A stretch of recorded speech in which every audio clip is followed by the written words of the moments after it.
Hello, I'm Jessica Hylands, Confidence Coach. How happy are you? I guess a lot of your answer will depend on what your definition of happiness is. Do you see happiness as singing and dancing with a crowd of people? Or do you see happiness as going to the seafront, the woods, the park or wherever and finding a bench in a quiet spot and reading a book? And if you get to do these things, does that mean that you're happy? It might mean that you're happy at the time of doing it, but it doesn't necessarily follow that you're happy inside just because you can find happiness in doing certain things. So how can we tell if someone is happy? Is it the person who's always smiling and joking? Is it the person who makes loads of money and changes their car every year to a shiny new one? Or the person with the partner who is stunning to look at, funny, kind and madly in love with them? Whew. I mean, it could be. They might be very happy. But then again, they might not. What's projected out into the world isn't necessarily a reflection of what's going on inside. It might be that those people we mention believe that they're happy.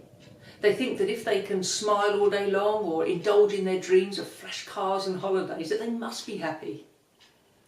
Yes, they may be, but also they may be doing these things to mask their real feelings, whether consciously or not.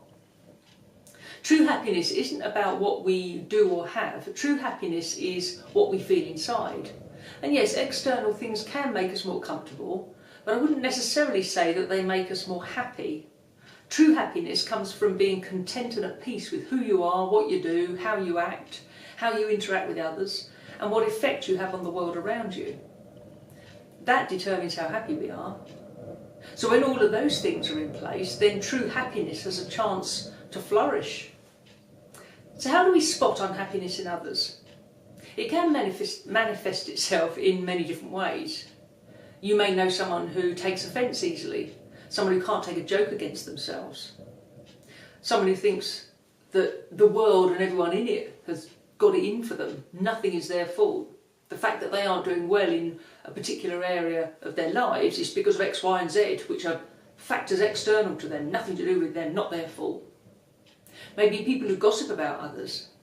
There are many other ways in which unhappiness can show itself, and these are just a few examples.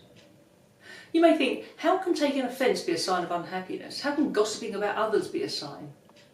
Well, take gossiping. If I'm totally happy within myself, why would I care whether the dress that so-and-so is wearing is really unfashionable or doesn't suit them?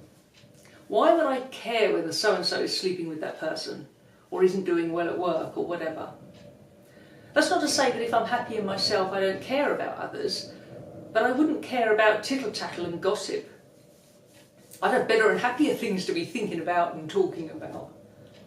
So having got a clue as to how to see unhappiness in others, turn and look in the mirror. What do you see?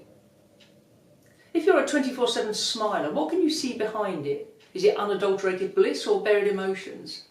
It can feel a lot easier to bury the stuff. The prospect of unearthing past pain can feel daunting.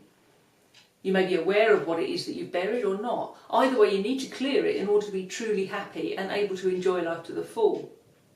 You may look at the pain, know where it comes from and think you can't face it, or that there's no solution to it. You may know that the cause of your pain is your partner, your parents, your kids, siblings, friends. There's no way you're going to confront them and there's no way they're going to change. So what's the point?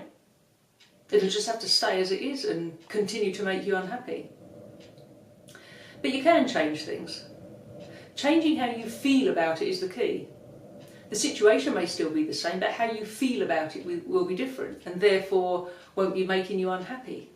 Remember, no one can make you feel anything. How you choose to respond is what makes you feel the way that you do. When you look in the mirror, take your time rather than having a fleeting glance. Really look and see what's in there. Clearing it will give you a new lease of life. So do have a go, take your time and see what you can discover about yourself. So I wish you all the best with that, and as always, if I can be of any help, then please do get in touch. So here is to a happier you. So thanks for listening, hope to speak to you soon. Bye for now.